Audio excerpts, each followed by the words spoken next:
As a music composer, as a musician, as a singer, as a music producer या lyricist, क्या staff notation आना ज़रूरी है? अगर है ज़रूरी तो क्यों है ज़रूरी, और अगर नहीं है ज़रूरी तो क्यों नहीं है ज़रूरी?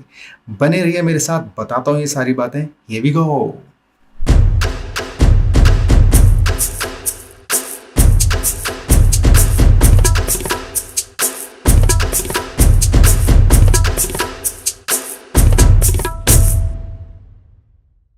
नमस्कार दोस्तों, मेरा नाम है पीयूष शर्मा और आप देख रहे हैं म्यूजिक नोटबुक।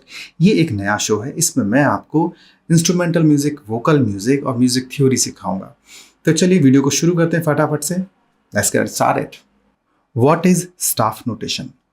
संगीत के केंद्र में दो बहुत जरूरी तत्व हैं, एक है सुर और दूसरा है ताल, मतलब कि रिदम और पिच।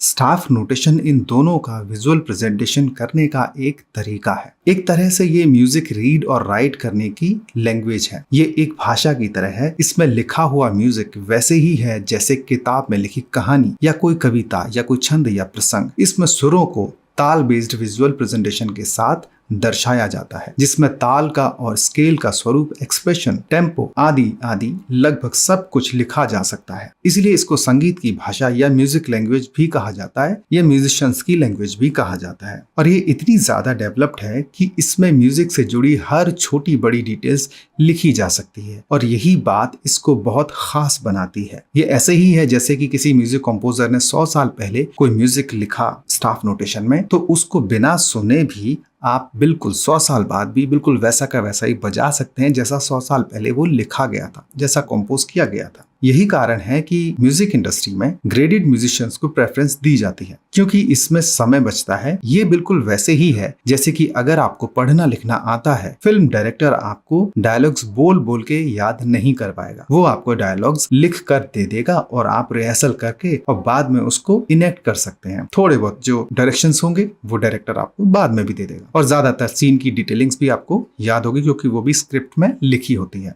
ठीक ऐसे ही जिसको स्टाफ नोटेशन रीड करनी आती है, उसको कंपोजर्स गाकर या इंस्ट्रूमेंट प्ले कर कर एक एक धुन या एक एक पार्ट नहीं समझाएगा। वो उसको स्टाफ नोटेशन देगा और म्यूजिशियन उसको रीड करेगा, उसको रिहर्सल करेगा, प्रैक्टिस करेगा। जहां थोड़े बहुत करेक्शन होंगे वो फाइनल टच में म्यूजिक कंपोजर उसको बता देगा। तो बहुत माइनर सी डिटेलिंग्स उसको बतानी पड़ेगी, ज्यादातर डिटेलिंग्स उसके सामने पहले से ही होगी। तो इसमें समय कम लगता है और म्यूजिशियन जल्दी से रेडी हो जाता है रिकॉर्डिंग के लिए, समय और एनर्जी बच जाती है। लेकिन अगर इसके उलट म्यूजिशियन जिसको स्टाफ नोटेशन नहीं आती है लेकिन वो म्यूजिशियन बहुत अच्छा है, तो उस केस में म्यूजिक कंपोजर सारा म्यूजिक उसको गाकर या इंस्ट्रूमेंट पे प्ले कर करके बताएगा। हर फ्रेज, हर पार्ट उसको प्ले कर करके सुनाएगा या गा गा के सुनाएगा। हर पार्ट उसको समझाना पड़ेगा। कभी कभी सुर में गलती होगी तो वो सुर भी उसको दोबारा से करेक्ट करवाना पड़ेगा। तो इस पूरे प्रोसेस में रिहर्सल्स का टाइम ज्यादा बढ़ जाएगा। तो कई रिहर्सल्स के बाद वो रेडी होगा और तब जाके रिकॉर्डिंग स्टार्ट होगी। तो इसमें समय काफी ज्यादा लग जाएगा और एनर्जी भी ज्यादा लग जाएगी, और एक या दो लोग उसमें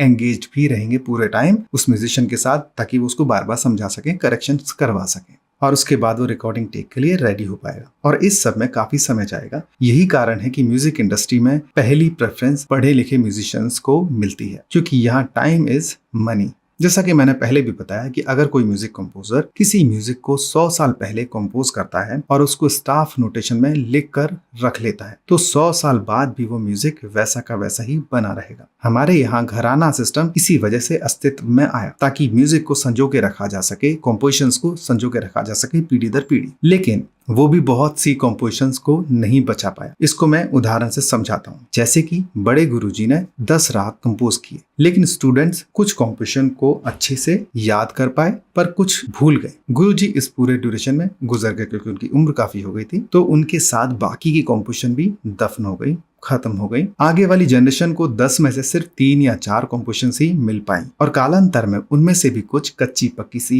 हो गई। इसमें संगीत का नुकसान हुआ। अगर इसके उलट गुरुजी अपनी 10 कंपोजिशंस को स्टाफ नोटेशन में लिख देते तो 10 की 10 कंपोजिशंस बची रहती, एक का भी लॉस नहीं होता। तो यही है इसको सीखने और सिखाने का फायदा। अगर आप म्यूजिक कंपोजर हैं या म्यूजिक प्रोड्यूसर हैं और आपको स्टाफ नोटेशन आती है, तो आपके लिए फ्रेजेस डिजाइन करना, पूरा अरेंजमेंट करना, म्यूजिक अरेंज करना आपके आपके लिए थोड़ा आसान हो जाता है, क्योंकि आप उसको विजुअली पहले ही देख सकते हैं, उन चीज़ों को पहले से समझ सकते हैं कि हर लेयर किस तरह से एक्ट करने वाली है। वहीं अगर आपने स्टाफ नोटेशन नहीं सीखी है तो आपको मल्टी लेयर की नॉलेज शुरुआत में नहीं होती, वो धीरे धीरे आप गेन करते हैं, लेकिन शुरुआत में वो नॉलेज नहीं होती और काफ़ी टाइम आपका एक्सपेरिमेंट में निकल जाता है। तो एज ए म्यूजिक कंपोजर भी या एज ए म्यूजिक प्रोड्यूसर या एज ए म्यूजिक अरेंजर आपको ये बहुत हेल्प करती है फ्रेजेस डिजाइन करने में, पूरा म्यूजिक अरेंज करने में, मल्टीपल लेयर के बारे में सोचने और समझने में। तो ये है स्टाफ नोटेशन को सीखने के फायदे या नहीं सीखने के नुकसान। तो मैं तो आपको पर्सनली यही सजेस्ट करूंगा कि आप इसको जरूर सीखिए। खास तौर से अगर आप म्यूजिक को सीरियसली लेते हैं और उसमें आगे बढ़ना चाहते हैं